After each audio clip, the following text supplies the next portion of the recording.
Folks, we got new Boris, new Necrot, and if you ever wanted to hear what a noise band sounded like with a saxophone, surprise, it's noise. This is Last Words Here in the Pit. Play the intro!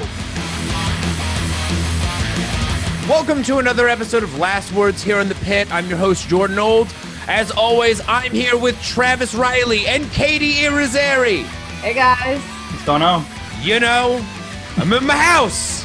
I'm always in my house. But guys, we have a very special guest this week, Doc Coyle. Yo. How you doing, man? I'm doing great. I have a limoncello. Roy. Besides seltzer, how's your quarantine been? You know, a lot of ups, a lot of downs, a lot of real downs. But right now, currently, I think I'm doing very well. I'm extremely productive, and I feel healthy. And, you know, I just have a lot going on. I'm energized and I'm activated. And I'm like, I'm tiger. Yeah. What's been keeping you busy? You doing music stuffs? Everything. Bad Wolves started a Patreon page kind of at the start of everything. And we've essentially been funneling all these unreleased B-sides and cover songs. And we do live Q&As, exclusive merch. So that's been keeping us really busy, in addition to working on a new album. And then I have my podcast, The X-Man, which I've been doing for about 3 years now. And I've been really staying very busy with that and kind of doing a lot of stuff like this. Bad Wolves has been in the news recently for, controversial reasons. So I've been out there, playing defense, you know what I'm saying? The best offense is a good defense, Doc. Listen, I'm out there propagating the liberal agenda and, doing what I can. We could talk just real quick about Doc's podcast because I've actually listened to a few episodes. It's pretty cool. It's basically about, it features band members who have been in other bands. Like, it's actually a really unique perspective. It's not your average run-of-the-mill metal podcast. Do you have an elevator pitch for the podcast for listeners who might not know? Listen to it or I'll bully you and take your damn lunch money. No, there you go. It's funny. I met Kate, right? I was bartending at Duff's in Brooklyn. And it was like this awkward period where I was out of one band and trying to figure out my next move, at that time, I might not even been out of Godfrey, but it was definitely on the downswing.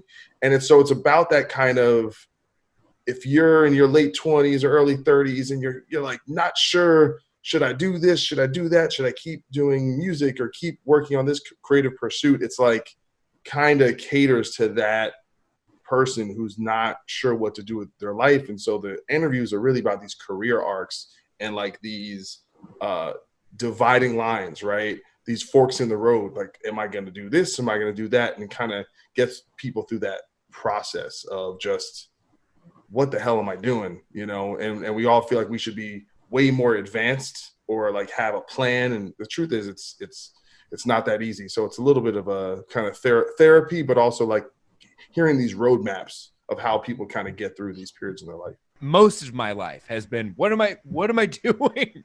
So Doc, yeah, your singer has been in the news for some controversial opinions on the Black Lives Matter movement and just racism in general.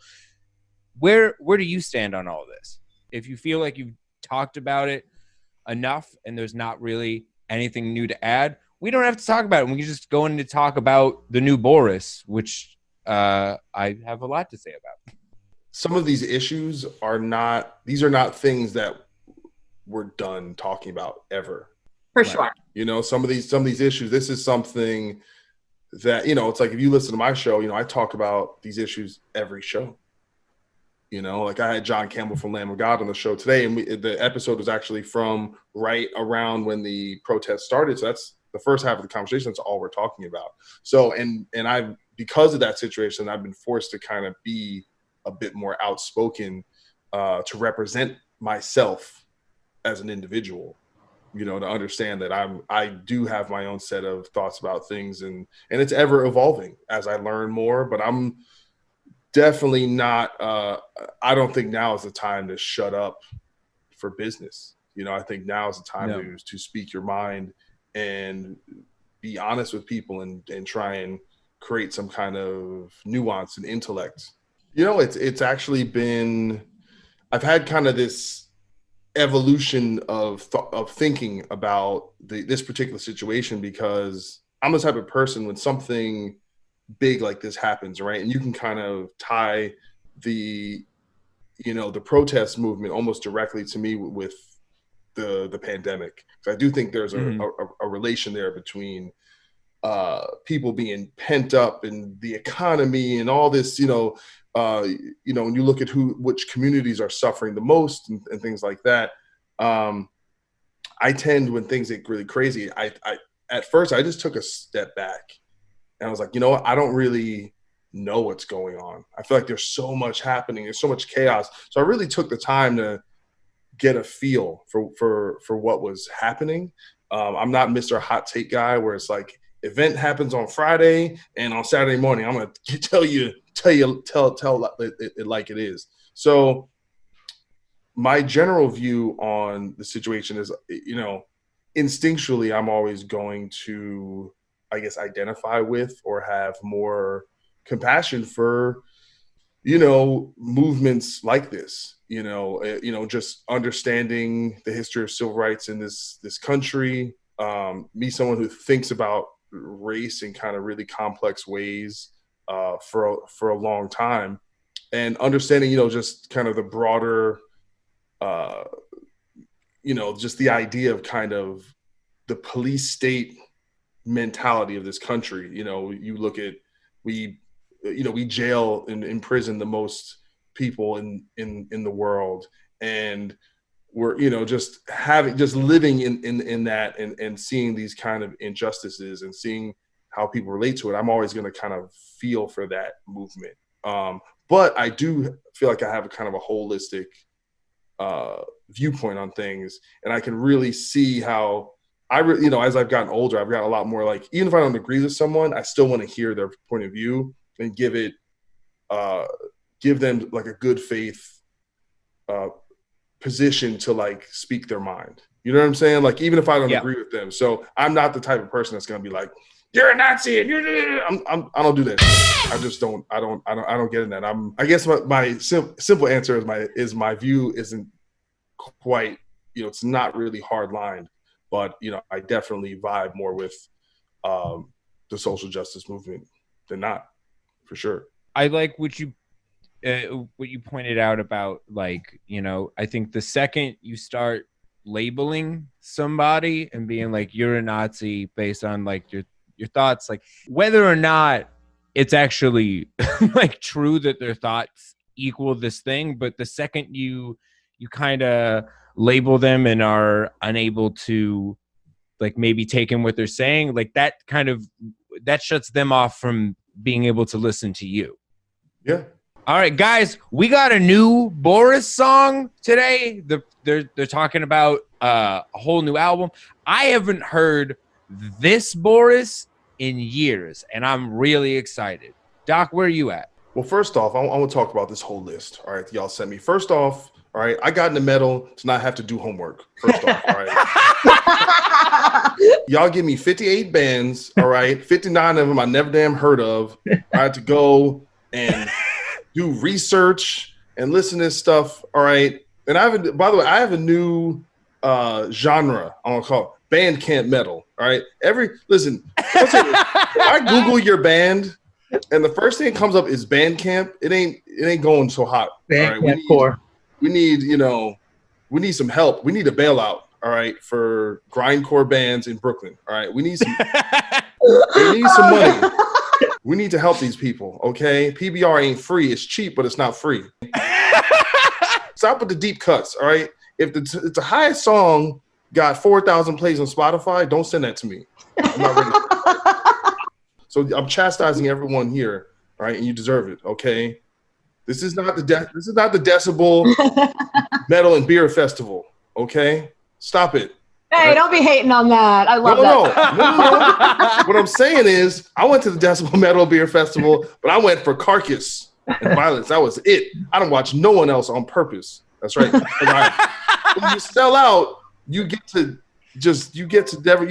abandon everyone and then you move on. All right. So anyway. But let's talk about Boris, because Boris doesn't have a band camp. We sure? All right. Boris has been around since like the 90s. They just found out what a computer is. Yeah, I feel you. No, actually, I did enjoy this song. Even though the guitar was out of tune in the beginning, I would have walked over and just, gave that little snark, that little blue, just put it on the guitar. But I get it. That's the vibe they're going for. They're like, we don't care.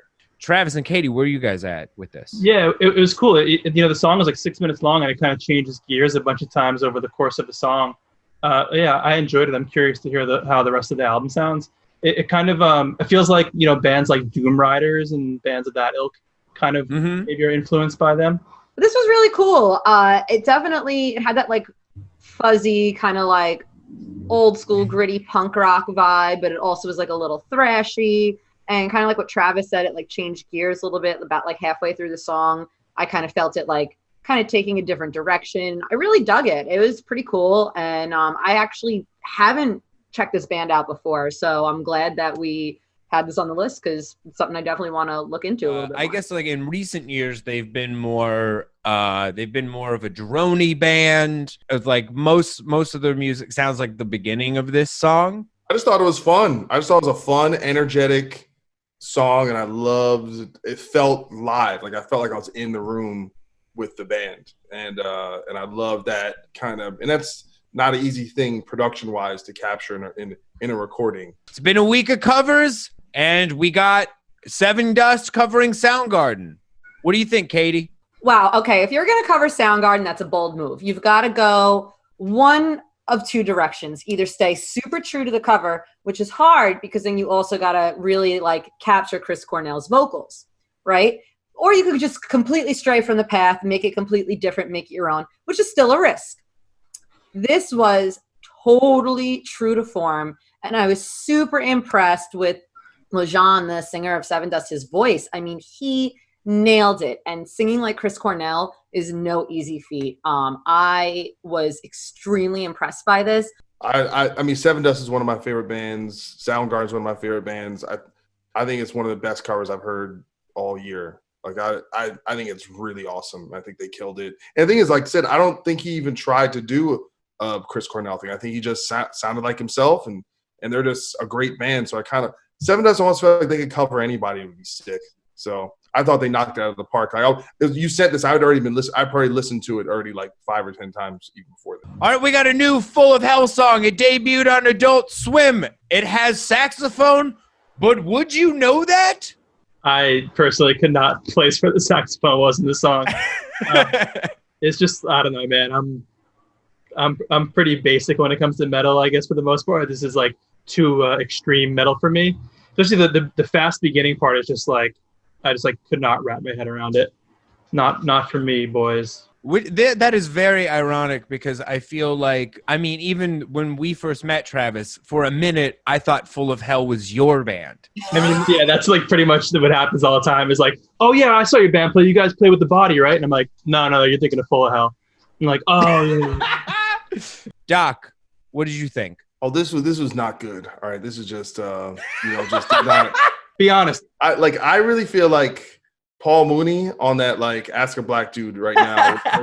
So everyone's getting it today. Okay. This is one of those songs where they just come out the gate and like you waiting for something to happen and it's like, hey, we're just gonna do this. We're gonna kind of hang out and hit this one note 14 times and then another thing's gonna happen. And then it's like, no, come on, guys. This is not. Go back to the drawing board. All right, we'll get them together. Do a little powwow in the rehearsal room. We're gonna diagram out where we're gonna go because the map was not happening with this one. And I could hear the saxophone. I like after the song finished, and I was like, wait, I didn't catch saxophone. Full of Hell is more of like a mood and a feeling than they are an actual band. And you can tell that because they were like, we have a song with saxophone on it. And it's just the saxophone just barely being the instrument that it's supposed to be. It's just, it's nothing. It's just noise. My note said terrible, like Charles Barkley. He's like, man, did you hear that, man? Full of Hell, man. They is terrible, man. They ain't got no kind of business making heavy metal. I don't know what was going on. They wasn't even playing the same song. It was terrible. Listen, they all can't be Never Tear Us Apart by In Excess, which has an amazing sax solo in it. New Necrot song. I really like it, but I like a death. I like certain versions of death metal. Also, very sick new album cover from Merald van Hastereen. I'm sorry, I don't know how to pronounce your last name, dude, but you are a very good artist. Geraldo Van Helsing. I love him. Geraldo Van Helsing. Great artist. But yeah, I dig this. Like you said, it's got some groove to it. I feel it sounds a little more modern, but in a way that's done well. I really dug this song for sure. And yeah, that was sick album art. I feel like I say this every week. Like, I struggle with death metal. There's only certain types of it that I can kind of deal with. And Necrot is they're pretty in that world where like I'm good with it. I thought it was a solid track. I'd be curious to hear the whole entire album, but the one track I was pretty sold on it. Doc, is this also a no from you? No, I like this. I'll describe, and I like death metal.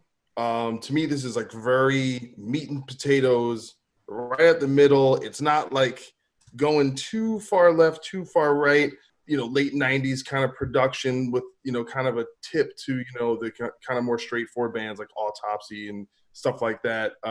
Really like the guitar solo. I like the vibe. All right, we got Grunge Town Hooligans 2 from Mantar, a band I've never heard of. Most of the covers like that this band chose have very iconic vocal melodies and vocal lines, and they're not there anymore because he's screaming. I think I've listened to some of this band's like original material, and I like that, and I like the idea. This is one of those bands where it's like, I like the idea of it. This album, I like the idea of, but it's, there wasn't like a cover where it was like, I would just rather listen to all of like the original songs, especially the L7 ones. And Katie, I know you have a strong opinion about that. One of the songs that this band covered was an L7 song called Can I Run? And they put out this statement with the song.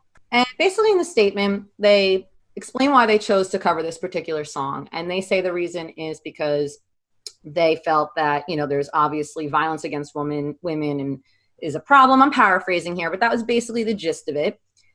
And totally cool. Get that solidarity. Like, I respect it. But then they go into this weird, like, they should have just stopped the statement, because then they say this thing how kind of relating it to that they're a band of straight men who show affection towards each other by like hand holding and hugging, and people call them gay. And while, yeah, I could see that being homophobic, I just don't know how a man can sing a song which is very clearly about a woman being abused by a family member. I mean, there's an actual whole part of the song about the woman basically talking about how she's being violently abused and like suffocated. They could have covered it with no statement. They could have covered it and just left it at because of violence against women. Maybe someone in the band experienced some kind of violence in their childhood. But to me, I really felt it was exploitive, and I really felt that there was something there, and their intentions might have been good, and I don't want to drag them for that.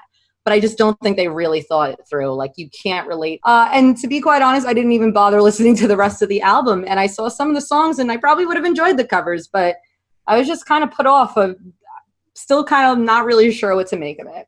You bring up a good point of them kind of losing focus of the song they were covering to their statement, and then to the music video, which has one of the band members putting on drag in a wedding dress and then eating a cake and then hanging himself. Drag and gay are not the same thing.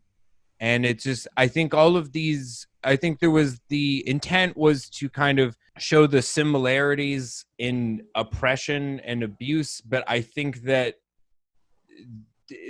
did not really happen in their execution. Yeah. I get their intentions were good, but again, I just don't think they really thought through what the real comparison they're making there. And both of these things are problematic. Violence against gay people in the LGBTQ community, violence against, men who are feminine, not even necessarily on the gay spectrum. Maybe they're just drag queens or whatever the case may be. there's a whole broad spectrum, but to me, the way that they made their statement and the way that they said it and presented it, and then this powerful, deep song, I just felt there was something there that is just not connecting right, and it just does not feel like good intentions, bad execution. Yeah, it's funny. Like I wasn't familiar with, I don't think, any of the songs really, and I like their stuff. Like I went and listened to their other albums, and I like their style. It's kind of like, after listening to their older albums, it's like, okay, they're just covering these songs in their style, which I think is cool. It's kind of like blackened, like punky, rocky kind of stuff, you know? Mm-hmm. And it's funny that this is the track that we're all talking about, because this is the only one that I kind of put in my notes. And I, like, after listening to their song, I went and I listened to the L7 version, and then I read the lyrics, and I was kind of just like, man, like as like a dude, like it's stuff that you don't ever think about. Like I like get on the train, I put my headphones in, I'm not like looking around, and I'm not scared walking home and whatever, you know? And it's like reading the lyrics, it's like, oh, like a woman has to like think about the shoes she's wearing in case she needs to like run away from somebody. And I was like, just like put like a pit in my stomach, like thinking about like having to like live your life like that, you know? It's like super disturbing. I think it's also very specifically, as a white man, we don't have to think about that when we put our headphones in. You know what? Don't say that, because violence can also happen to men. And it's sad because it's not talked about, because there's a stigma attached to it. But sexual violence and just violence in general can also happen to men. But of course, it's not as rampant, or even if it is, it's not as reported. So you don't think about it. Right. For sure. Doc. I didn't even know it was a covers album. So I had no idea. So I was just vibing on it. And I'll be honest, I almost never pay attention to lyrics anyway, which is, I guess, just my, you know, seriously, I swear to God, I don't know what, you know, like Chino Moreno could be talking about, you know, Care Bears. I would have no idea. When I say Mantar one word review, mantastic. I enjoyed it. It was like, to me, it reminded me if like Satyricon and like Rammstein had a baby or something. You know, it was like kind of industrial black and roll, and I was like, I just like the vibe of it. You know, lyrical faux pas and covers notwithstanding. Bell Witch and Aerial Ruin, Stygian Bow, Volume 1. Wow, that that sentence was as long as this. That's one of my things in my notes, is that it's 5 songs clocking in at 1 hour long. But with that said, it's like I thought it was a pretty easy listen, considering it was like super long. It's, you know, it's slow, stoner, doomy kind of vibe. But yeah, I didn't want to turn it off, even though it was usually when albums are really long, I kind of like my attention gets lost. But I was cool with it all the way through. Oh wow! It sounds like Bell and Sebastian and Sigur Rós taking a nap together. I didn't even make it through one song. All right, I was listening to a song, and then I was like, "What is happening? Nothing. What is this? Are they resting? Are they on vacation?" And I looked, and it was 9 minutes in, and I saw that the marker wasn't even halfway done. I was like, hell to the no. This is my favorite type of doom metal, long, agonizing, like, and I don't mean that in a negative way. Like, I love agonizing, painful, like, long doom metal. And, like, it's definitely when you really, like, lean into it, it's kind of depressing and dark, but, like, I don't know, man. For me, it's just, like, it's some good medicine. An extra credit if it gets on Doc's nerves, right? Yeah. Bell Witch doesn't have any guitar, but Aerial Ruined. Was there guitar on this album? I couldn't tell what instrument, if there was a guitar on this album or not. If there was, it was like drop tuned really, really low. Well, you know what I'll say about it? It's not that it was bad. It wasn't bad to listen to. It's just when it's the only thing you're paying attention to. I was like, you know what? This would actually be cool more as like maybe a film score or just something that's in the background, right? Where you're not really like intending to get some kind of thing to titillate you, I guess. You know what I'm saying? It's just moody. It's something that's just kind of there. It's doom metal, chill hip hop beats to study to. It doesn't even sound like metal to me, to be honest. I guess there are heavy parts. I didn't last long enough to maybe hear the the blast beats. No, you got the gist. You got the gist of it. It's definitely It's definitely an hour-long journey that I don't plan on taking again. But you know. All right, we got the new album from Pyrrhon, Abscess Time.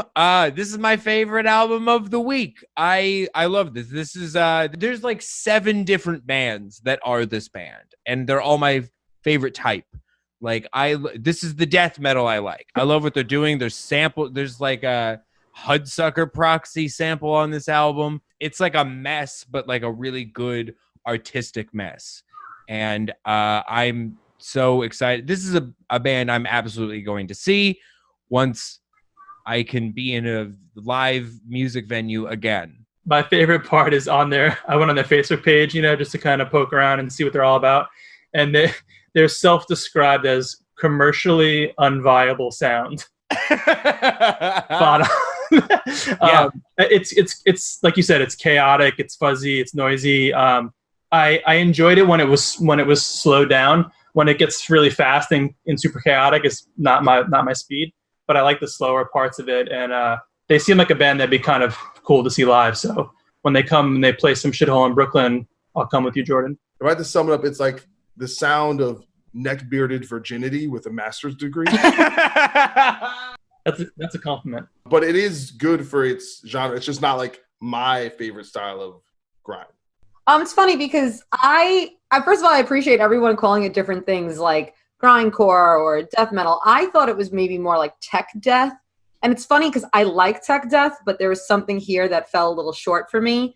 We got a Wino solo album. It's called Forever Gone. Wino Forever. Wow, amazing. The tattoo comes to life. But no, I was very surprised by this album. It's mostly just barely drums on it. If you know Scott Wino, you know that you know him from The Obsessed, you know him from St. Vitus, and you know him from Spirit Caravan. You might also know him from Shake Your Blood from Probot. Wino is just like he's just one of those like secret magicians that's just been in the scene for years, since the 70s. I feel that he's like the Lemmy that we don't know is Lemmy yet. I thought this probably is the best thing I heard out of everything. I too was surprised. I don't think people really realize how difficult it is to do something that stripped down with just vocals and a guitar.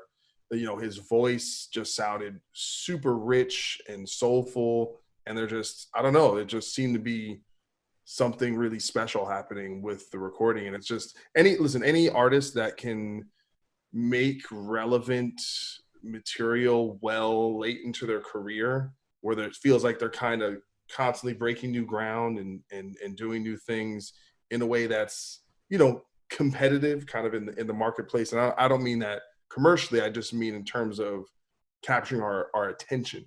Mm-hmm. I think it was really impressive, and because I didn't realize he was that good of a singer too. So I thought it was great, really great.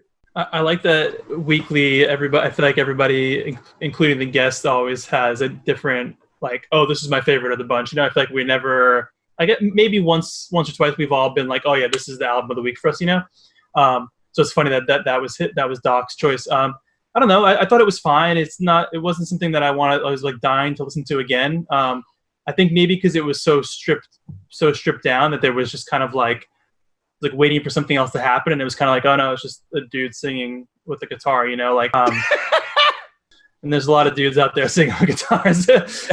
I guess it was like one of those things where it's like, like I could take it or leave it. It wasn't offensive, but it wasn't like getting me fully torqued. You know what I mean? Dude singing with guitar can be most music. My first thought also was Wino Forever. I just couldn't help but snicker and just think of Johnny Depp and Winona Ryder. But this was a very sad album. Again, we already established you guys don't listen to lyrics. Just based on what I'm hearing, not just musically, but lyrically especially, it sounds like this album was a mourning piece to someone. And it sounds to me like something like that he's working out some grief. When you listen and you really listen and you hear those words accompanied with such somber, stripped down music, it really, really hits you. This was a very, very sad album. And I loved it, but I can't say it was my favorite because it was so sad and dark. Like more so, I would say the Bell Witch split was more my jam than this one. He's like in his Johnny Cash phase. That's the thing. It was kind of like that stuff. I feel like this is also only an album that people are going to check out from knowing like the history of Scott, and you can hear it as sort of like a somber culmination of just everything that he's been a part of. Yeah, there's mourning for sure in the music, but it's just it's an album that sounds like a lot of life lived, and I think that that's kind of the best that you can get out of stripped down music is hearing so much through something that's so simple. All right, Gray Days Amends. And for those who don't know, this was Chester Bennington's band before Linkin Park. There's difficult thoughts with posthumous releases anyway. Like, you know, with Prince, there's rough. It's complicated because he distinctly says things like, or said things in his will like, don't release the stuff in my vault. Nah, forget him. Release everything. I don't care. You dead. It's over. I'm being selfish, Prince. It's not. But those aren't like Prince's like finished songs. That's like if I died and someone went, do you want someone like raiding your garage band and exporting your tests? Yes, I'm dead. All right. Here's the thing. Literally, if you get Picasso's sketchpad after he dies and prints it, people want that stuff. Like, yo, I'm sorry. Once you're that important, it's like we want everything. We want that's cool. I'm sorry. Once you're dead, if the family says people can release it, release everything because people do. You're saying like all my favorite stuff. I want more of it. I don't want less of it. I don't get that. That's the thing with this project. That from what I understand, what I read is it's his pre-Linkin Park band, and then they got together a couple of years ago to re-record some old material. So I think that the intent was there to release it, and it was finished. And I think it was just a matter of like them getting it together. And I think I'm pretty sure that his family was cool with it. It wasn't like it was like demos that they kind of like patched together. I think it was like a full proper recording. You know how I know this isn't a cash grab? Because I've never even heard of this. Like, this isn't like I didn't even know this existed till now. Same. And so it's like I feel like if it was some big cash grab thing, it would be everywhere, but it's not. Like this is kind of under the radar. If he wrote this album and he wanted to put it out there, or he had the intentions, like that's why he rewrote it. I understand. Like I look at Death, Chuck Schuldiner, he was in another band after Death called Control Denied, basically with all of his band members of the final Death album he did, plus this other guy, Tim Amer, who was singing. There's supposedly demos that were half completed or mostly completed that had Chuck's vocals, and for years his family has been fighting to release them. Like, I mean, I remember being in high school and donating to campaigns to help get this music out. And I look at like his family and how hard it was for them to get the music out there. So I guess I see it differently, where it's like, if you have that music, you should put it out there, because there's people out there who their dying wishes were basically to have this music out and they can't. So I feel it just, and most musicians, they want to make their fans happy. They want to give their fans,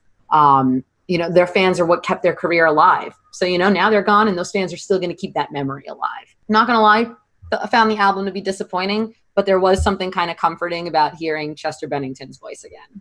Controversy over releasing stuff posthumously aside, it's a decent like early grunge band, but I can hear how this is a first band for somebody. Final album of the week, Voidceremony, Entropic Reflections Continuum, Dimensional Unravel,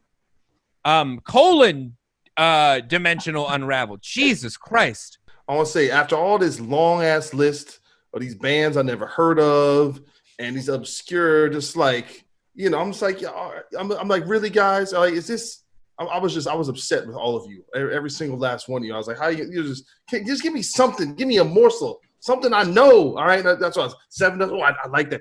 Right, couple things. But there's a lot of extreme music on this. And then finally, this is the last one. I was like, Because when I listen to death metal, when the track kicks in, I want to get amped up, punch someone in the face, not metaphorically, not literally. I preach nonviolence, but I got amped up. It reminded me of old school Morbid Angel and like Deicide, but it had that really sick fretless bass stuff happening. I really enjoyed this. I want to thank whoever put that in there. But we need to talk to the band about all the words in the title of the album. We need to, come on, fellas, calm down, all right? Cut some of that down. All right? We know those words, all right? I'm just saying. Yeah, Dimensional Unravel should have been the album after this. You didn't need that. No. That's crazy. No. I like it.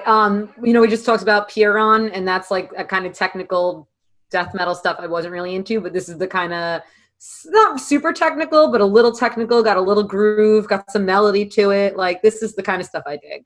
It's got the goblin voice and the blast beats. Not my jam.